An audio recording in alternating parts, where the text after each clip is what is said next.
Hey there, Judi Jamieson here, and welcome to Intuitive Tuesday. In this week's short video, I'm going to give you 6 different strategies or keys or tools or things that you can do if you are an empath and you struggle to protect your energy, whether it's from yourself or other people or outside sources or places, depending on what type of empath that you are. If you are totally into all things spiritual, intuitive, and psychic, and you want to learn what your natural gifts are, what those abilities are, how to develop them, and then apply them and sprinkle them in every single area of your life to create empowerment and abundance and whatever magical stuff it is that you want into your life, you're going to want to take a second to hit the subscribe button that is right underneath this video, and I will give you a second to do that right now.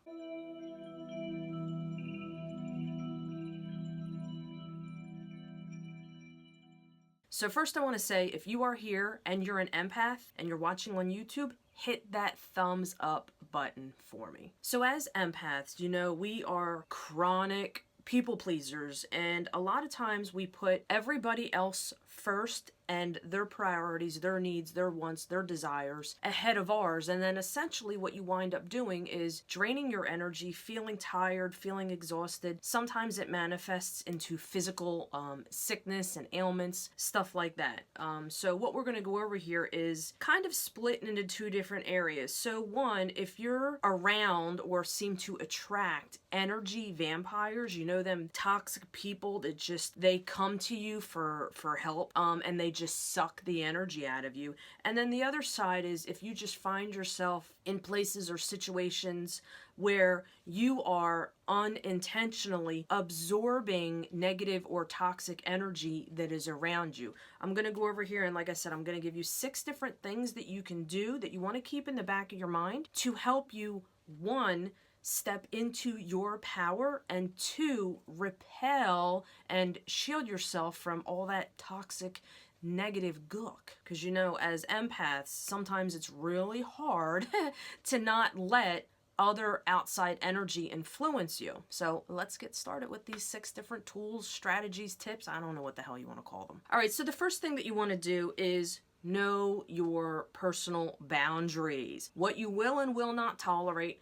Draw those lines in the sand and stand in your power and love yourself enough to honor and stick to those boundaries. Because essentially, if you're setting boundaries for yourself and knowing what your triggers are, what will emotionally derail you, when you set boundaries for yourself and actually honor them, you're letting other people know how to treat you. Based on how you treat yourself is going to determine how other people will see you and treat you. Now, I understand as empaths, you know, we want to put everybody else first, and we don't want to upset anybody, and you don't want to deal with controversy or, you know, anything like that. But the rest of the tools and strategies and things that I'm going to go over here with you will probably help you tremendously stand in that power. The second thing that you want to do is really evaluate you. Yeah, you. As empaths, because we're extremely sensitive, sometimes it's hard to determine if it's your energy, your mojo, your, you know, negativity that's going on, or if you're absorbing somebody else's. So one of the things that you really want to do is, when we're talking about evaluating yourself, is really what I refer to, I think it's terminology for it, is like doing a self-mirroring type technique. Tune into yourself and evaluate what kind of energy it is that you are exerting and giving off to the world, and then kind of evaluate the situations, the circumstances, the thought processes that are going on in your head, and put it together and figure out how that equates to internally. This is going to be a hard one for some people. Internally evaluate what is going on within you in here, and if you are attracting that. Sometimes it's really not about focusing on other outside circumstances or blaming other people for things that are going on, but really tuning into yourself and evaluating, am I doing this to myself? The third thing that you want to do is find and use certain tools that work for you that help you out, some kind of extra enhancement. So to give you an example, I love cards, angel cards, tarot cards, oracle cards, because when you're in a space in your head and you're emotionally all over the place, sometimes it's hard until you get yourself in alignment, grounded, and centered. It's hard to tune into the energy of what is going on, why things are going on. The reason why my go-to tool of choice is cards is because it gets you out of here. An outside source, spirit, energy, whatever you want to refer to it, gives you that answer and that guidance that you're not able to see at the current moment. Again, underneath this video, I'm going to have additional links for extra help and training and insight into cards if that's something that interests you. But aside from cards, there's crystals, there's mantras, incense. Oh my goodness. So like everything that I have back here, this is like my altar. This is all my good mojo energy giving stuff when I'm working. There are, oh my god, it's like tools is like a freaking cookbook, okay? And you just gotta find the cookbook that interests you and then go through and pick out the recipe. Again, underneath this video, there's going to be additional links to help you out with more stuff like that. The fourth thing that you want to do is find the blessing and the lesson that is going on in the negative situation or person, or even, you know, within yourself. Because sometimes this negative stuff, like I said, it's not just outside energy. Sometimes it's what's going on inside you. So kind of take note and evaluate. Pull yourself out of whether it's your own head or what's going on outside. Kind of take yourself out of it and look at it from a different perspective as to what this situation or what this person, energetically, what hidden blessing is in this situation or learning experience for you. Basically like the law of attraction, how the universe type works. The universe will send to you sometimes what you're perceiving as crappy, shitty things, but it's really a blessing to get you to open your eyes and learn or see or experience and grow into the next step or the next part of healing or whatever it is. The fifth thing that you might want to do is cord cutting. Again, if you don't know what cord cutting is, again, there's going to be another link underneath this video for you. So cord cutting, if you want to think of it like, you know, a baby and an umbilical cord, okay, you can have what's called an etheric cord. It's energy exchange attached to a person, place, or thing.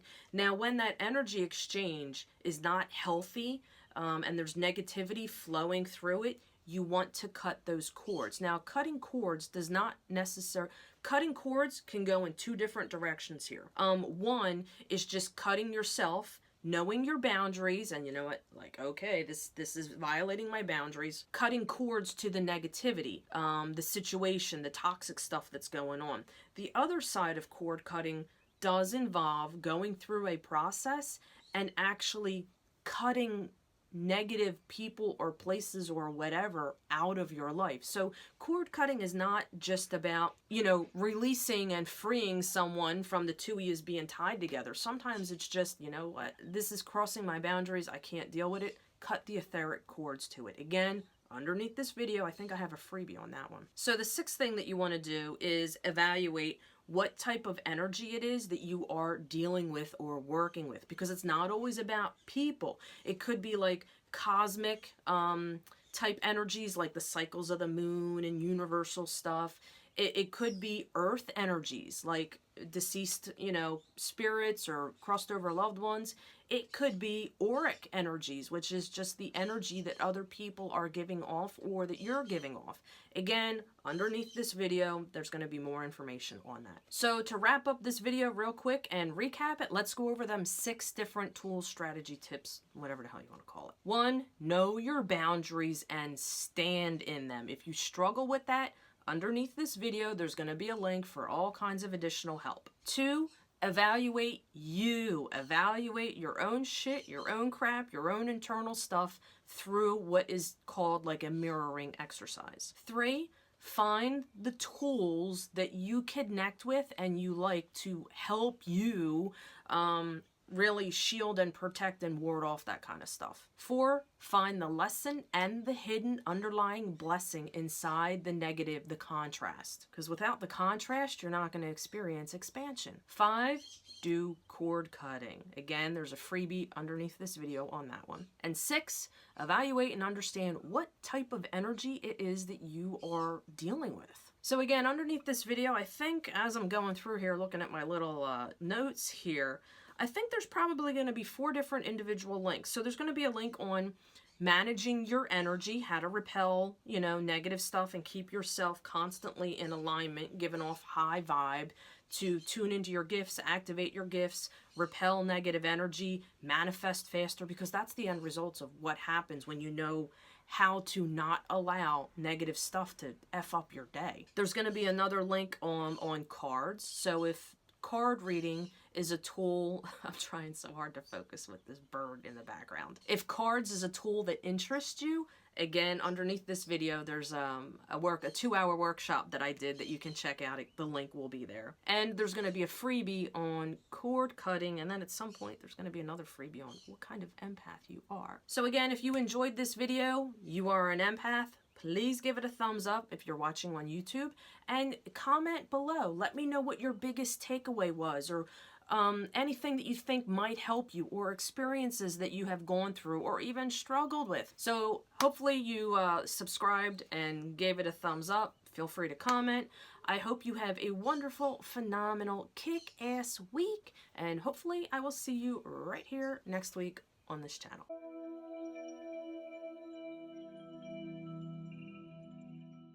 Alright, there you go. Gotta love it when you're making a video and you completely forget to put your phone on airplane mode. So, I'm just gonna back up here. Where the hell was I? Knowing your boundaries. I don't remember where I left off. Shit.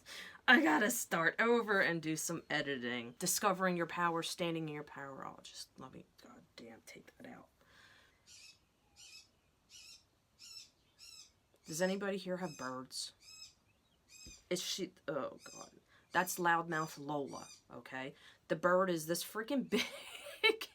She's like a squeaker toy that will not break. Oh my god, this bird. Whenever I try and work, this is when she starts in. And then of course the other bird will start talking to her. The other bird will be like, Lola, why are you so loud? It's hysterical. I'll sit up here and try and work and listen to one bird chirp and go off and lose her shit while the other one's like, Lola, why are you so loud?